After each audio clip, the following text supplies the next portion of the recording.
Hey everyone, welcome back. Today we're going to be doing the problems of the 2018 Sun Moon 2 Lost Thunder format.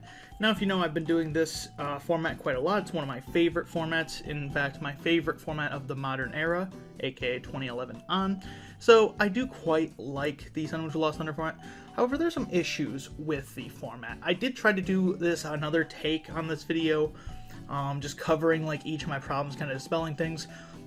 So instead of that, because that take just didn't end up great, I did put it into a Twitter thread. Essentially, the Twitter thread says, Marshadow's very overblown. It's not that bad of a card. Cards, decks using Marshadow are more often going to brick themselves than brick you if they use it on turn 1, which just makes bad players, try to use it turn 1 and then lose to it. Blacephalon, sacky, but not that bad. It's, way better than playing a Max Elixir format. Zoro Tails is a problem because it's very powerful, right?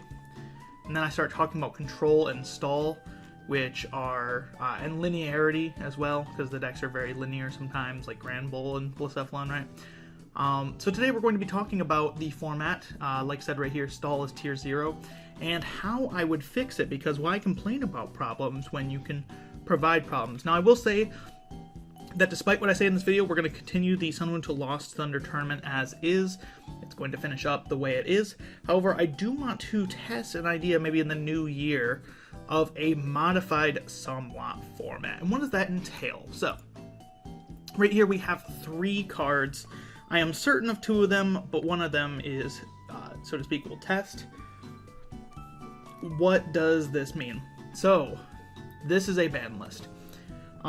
So if you've never played Legacy before, how does a modified ban list work?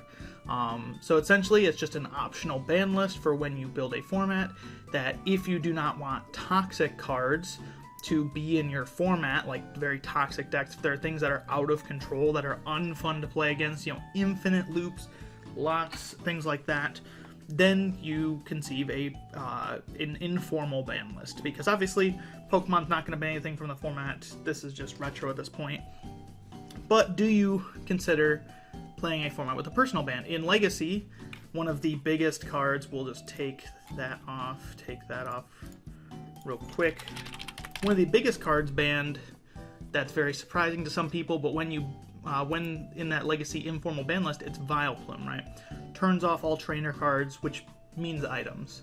And the reason this is banned is because of cards like, let's just take a look here, right? Like Infinite Loops. We have this Gliscor right here, which paralyzes the opponent. And then you use the Dusknoir that allows you to move damage around your opponent's field, and you take that damage off. So it's paralyzed every single turn, and item lock means they can't retreat. And then there's also the Archeops, which is banned in that format. And Archeops prevents your opponent from, or prevents either player from evolving, right? So these are very obvious cards that just form infinite locks that are just not fun to play with and weren't meant to be with some of the cards printed earlier and later on. So I went to Somewhat, because Somewhat is ultimately a great format, but a lot of people write the format off.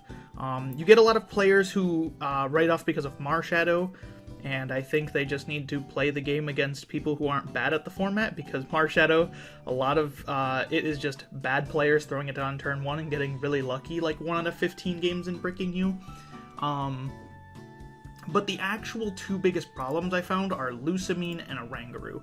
And this goes around the few top decks. Lucine is used in Stall, which is undoubtedly the best deck in the Sun Moon 2 Lost format, Lost Thunder format, and is not very counterable in any way, nor is it the kind of deck that people want to play against when playing retro. Lucine says put 2 in any combination of supporter and stay information bound to your hand.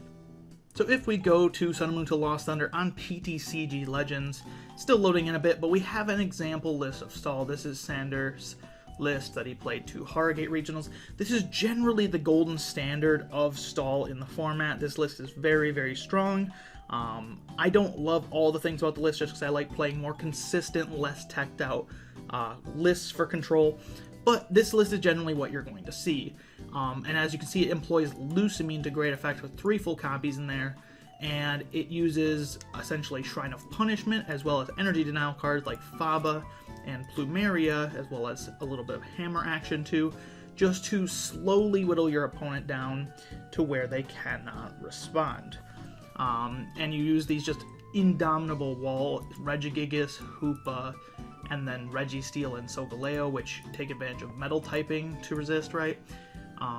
These are just insanely big basic Pokemon that are very hard to knock out, and with healing cards in Max Potion, with Pickup Heal in Acerola, and infinite loops with Lucine, essentially this deck is just really good at either spreading too much damage on the board with Shrine of Punishment, or just overwhelming your opponent over time and eventually decking them out after removing all of their energy. So, how do we balance this deck? And that is where Lucine comes in. Lucine forms an infinite loop in this deck. And Lucine is, like, inarguably the strongest card. So, you may be saying, well, why don't we just play a card to counter Lucine in decks to beat Stall, right?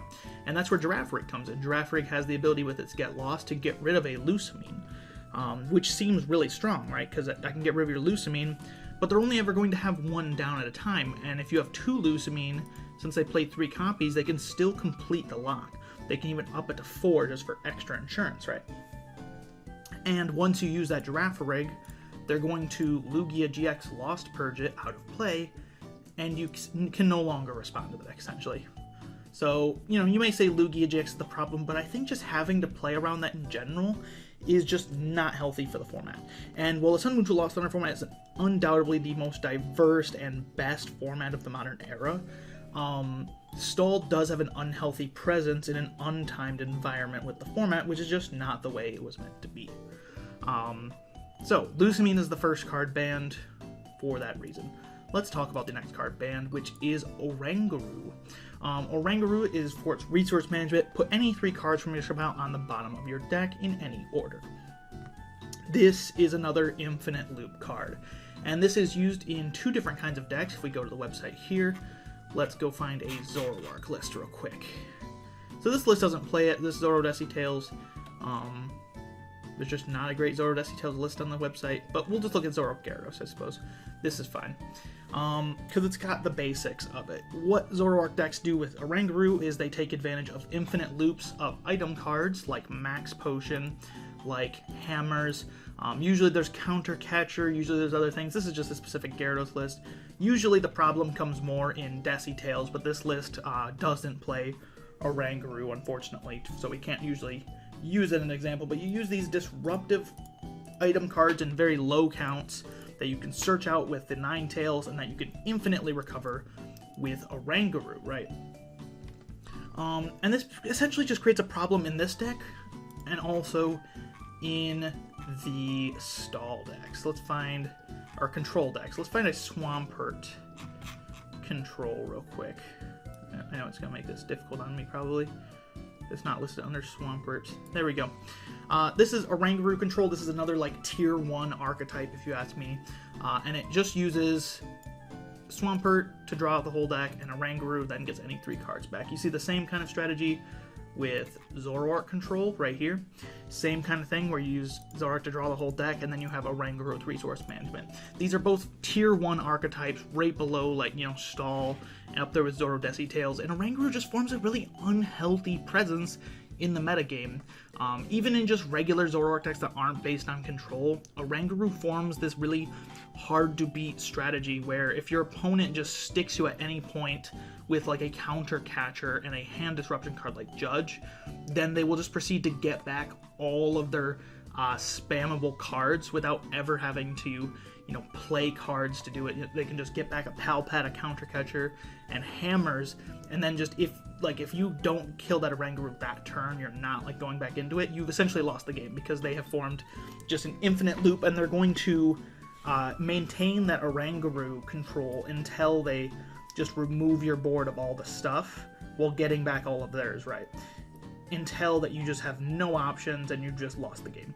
Which is just, once they've done it like a resource management once and they've stuck you where you are, you have lost.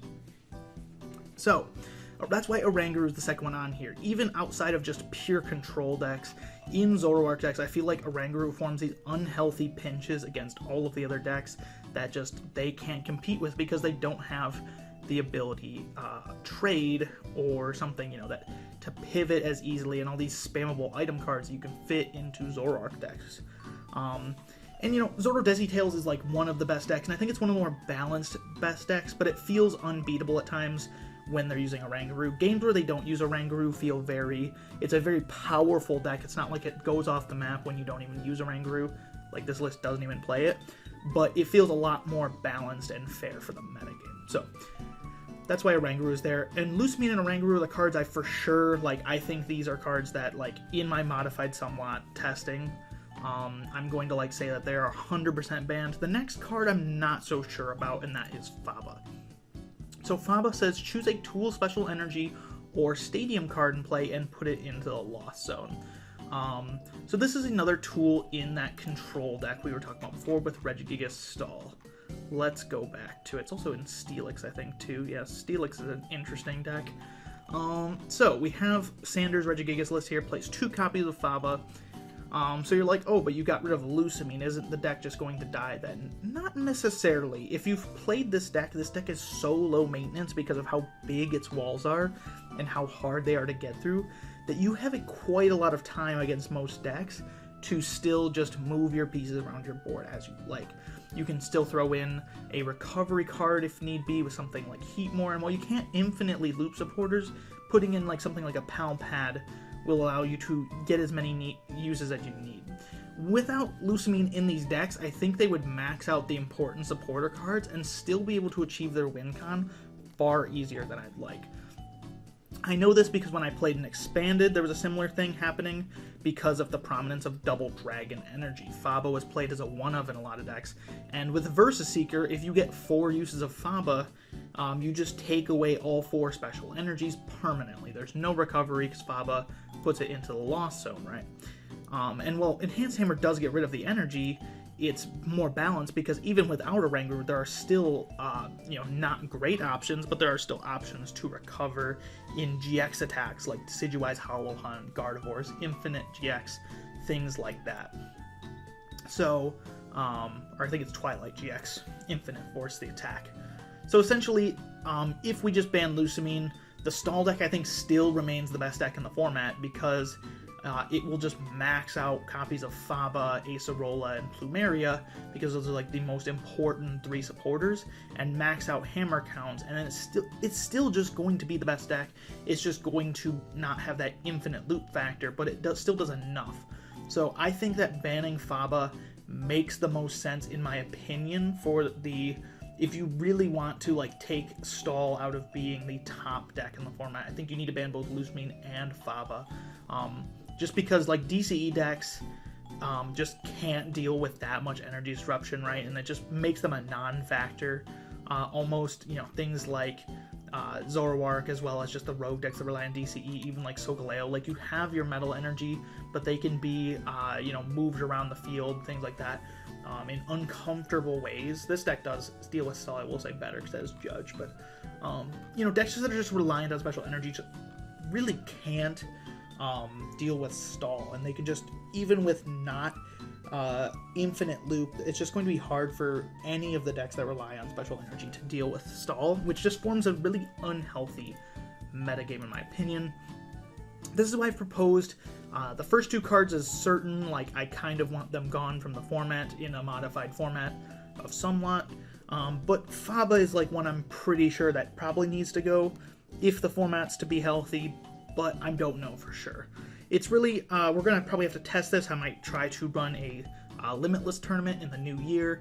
I'm going away for a couple weeks, so I can't really say for now when that will be, but keep an eye out on the channel. I might do an announcement video for a Limitless Somewhat tournament, or in the Discords I'm in, so stay tuned, and we'll test these 2 cards being banned, see if it makes the format better, because a lot of people dog on this format, unfortunately, which is really bad because, the format is amazing. It's undoubtedly the best modern format. You have so many versatile archetypes and strategies and different stages of Pokemon, with it all just still feeling so fun to play, but things like Oranguru and Lucine, it's undeniable. It's if they bring up the fact that Stall's tier 0, you're just well, you're not wrong. Like, it's fun to play, but if you play stall, it's not fun to play. And I'm not someone who just hates playing in stall. I play a lot of stall myself. I play against a lot of stall. It's when stall is suffocating in the meta, and there's not good options to deal with it.